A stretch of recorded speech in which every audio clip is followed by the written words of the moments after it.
പല കാര്യങ്ങളും ജീവിതത്തിൽ നമുക്ക് ചെയ്യാൻ പറ്റാതിരിക്കുന്ന ഒത്തിരി പേര് കാണും. അപ്പോൾ ഈ വീഡിയോ നിങ്ങൾ തുറന്നിട്ടുണ്ടെങ്കിൽ മിക്കവാറും നിങ്ങളും അങ്ങനെ ആയിരിക്കും. ഹായ്, ഞാൻ ഒരു 2 months ബാക്ക് ഒരു വീഡിയോ പോസ്റ്റ് ചെയ്തിരുന്നു.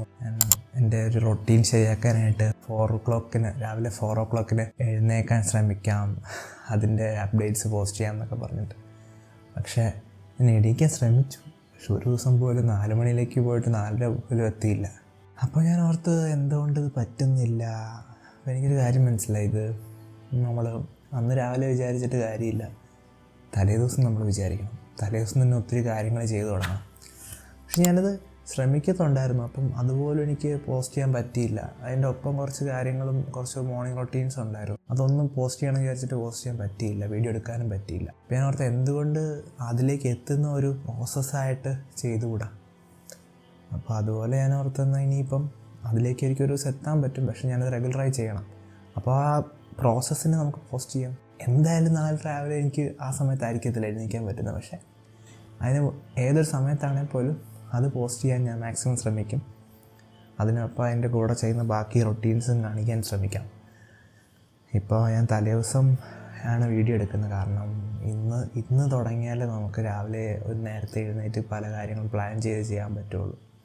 അല്ലാതെ ഒരിക്കലും നമുക്ക് രാവിലെ ഇന്ന സമയം ഇപ്പോൾ നമുക്ക് അത്ര എക്സൈറ്റഡ് ആയൊരു ദിവസമാണെങ്കിൽ നമുക്ക് എഴുന്നേൽക്കാം, നമുക്കറിയാം. പക്ഷെ അങ്ങനെ അല്ലാത്തൊരു ദിവസത്തിൽ നമുക്കത് പറ്റത്തില്ല.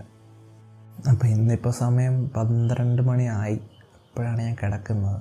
സമയത്ത് കിടന്നിട്ട് എനിക്ക് എപ്പോഴും എഴുന്നേൽക്കാൻ പറ്റുന്നത് നമുക്ക് നോക്കാം. ഇത് ഞാൻ പ്ലാൻ ചെയ്യുന്നതെന്ന് വെച്ചാൽ ഇപ്പം ഓരോ ദിവസം ഇതൊരു ഇച്ചിരി സമയം നേരത്തെ കിടന്ന് അത് നേരത്തെ എഴുന്നേൽക്കുക എന്നുള്ളതാണ് ഇപ്പോൾ ട്രൈ ചെയ്യുന്നത്.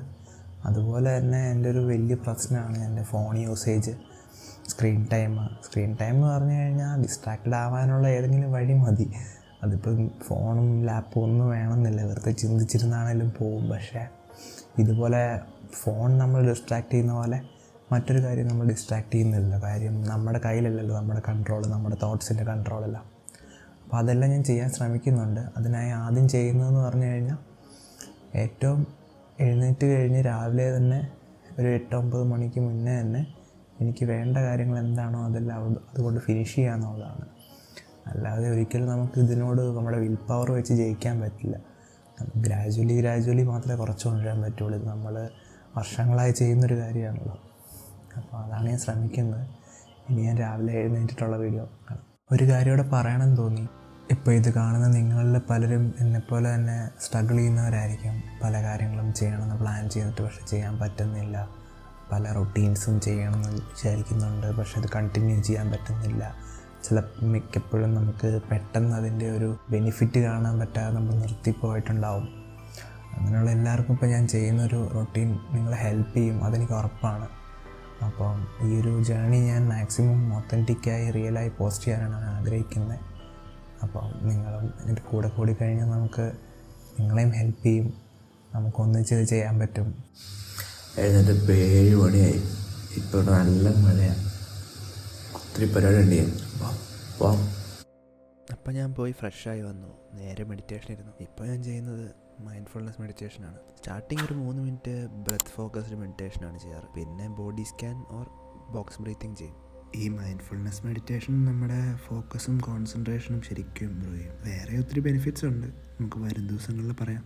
അത് കഴിഞ്ഞ് കുറച്ച് വാമപ്പ് ചെയ്തു. ജിമ്മിൽ പോയിട്ട് ഇപ്പോൾ ഒരു 1 month ആയി. ഒരു പനിയൊക്കെ കഴിഞ്ഞ് വലിയ ബ്രേക്ക് എടുത്തിരിക്കുക, അതൊക്കെ നമുക്ക് റീസ്റ്റാർട്ട് ചെയ്യണം. അപ്പോൾ ജസ്റ്റ് വാമപ്പും സ്ട്രെച്ചും ചെയ്ത് നിർത്തി. പിന്നെ നേരെ വന്നു ബുക്ക് വായിക്കായിരുന്നു. ഇപ്പോൾ ഞാൻ വായിക്കുന്നത് ഇൻഫ്ലുവൻസ് ദ സൈക്കോളജി ഓഫ് പെർസ്യൂഷൻ എന്ന് പറഞ്ഞൊരു ബുക്കാണ്. എങ്ങനെ ആൾക്കാരെ എത്തിക്കലി ഇൻഫ്ലുവൻസ് ചെയ്യാം എന്നൊക്കെയാണ് ഇത് പറയുന്നത്. പിന്നെ ജേർണൽ ചെയ്തു. ഇത് രാത്രി 80 ജേർണലിംഗും പകൽ 80 മോർണിംഗ് പേജസ് ഞാൻ വിളിക്കാം. അപ്പോൾ ഇന്ന് ഇത്രേ ഉള്ളൂ.